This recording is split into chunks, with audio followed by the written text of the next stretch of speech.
Hello दोस्तों, स्वागत है आपका इस चैनल पर। आज की खबरों का दौर शुरू करते हैं। चाइनीज कम्युनिस्ट पार्टी ने मनाई अपनी 100वीं सालगिरह।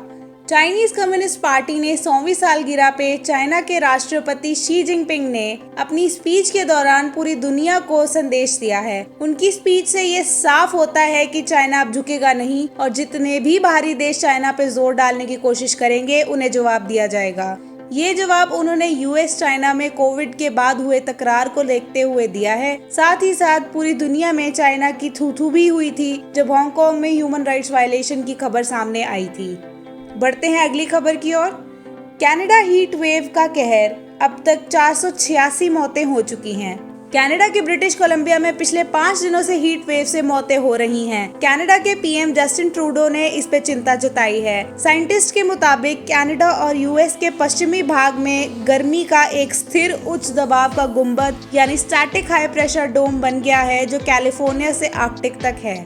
ये गुंबद धीरे धीरे पूर्व की ओर खिसक रही है और कनाडा सरकार द्वारा चेतावनी भी जारी कर दी गई है। हाल ही में कनाडा में 49.5 डिग्री सेल्सियस तापमान रिकॉर्ड किया गया था। बढ़ते हैं अगली खबर की ओर। यूएस जर्मनी के बाद अब इटली ने भी अफगानिस्तान से अपनी फौज वापस बुला ली है। तकरीबन 20 साल बाद बुधवार को इटली ने अपनी फोर्सेस की वापसी का ऐलान कर दिया है। इटली की फोर्स रेजोल्यूट सपोर्ट का एक हिस्सा थी जिसे नेटो ने अफगानिस्तान की मिलिट्री को अपने बचाव के लिए ट्रेनिंग के लिए नियुक्त किया था। ये फोर्स 9/11 हमले के बाद यूएस और नेटो की दखलंदाजी के बाद अफगानिस्तान में भेजी गई थी। बढ़ते हैं अगली खबर की ओर। भारत के लिए एक अच्छी खबर, ग्लोबल सिक्योरिटी इंडेक्स में आया 10वें स्थान पर।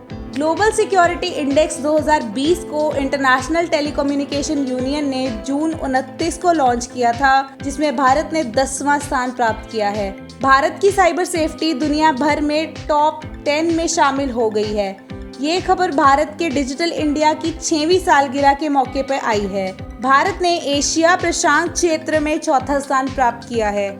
आपको बता दें, ग्लोबल साइबर सिक्योरिटी इंडेक्स 5 चीज़ों को ध्यान में रखकर होता है, जिसमें लीगल, टेक्निकल, ऑर्गेनाइजेशनल मेजर्स के साथ साथ कैपेसिटी डेवलपमेंट और कोऑपरेशन भी शामिल है। इस पे ऑनलाइन सर्वे करवाया जाता है और साथ ही साथ ऑनलाइन एविडेंस भी इकट्ठा किए जाते हैं।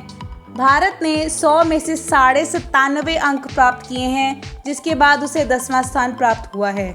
यूएस को प्रथम स्थान और यूके और सऊदी को दूसरा और एस्टोनिया को तीसरा स्थान प्राप्त हुआ है। अभी के लिए इतना ही। नमस्कार।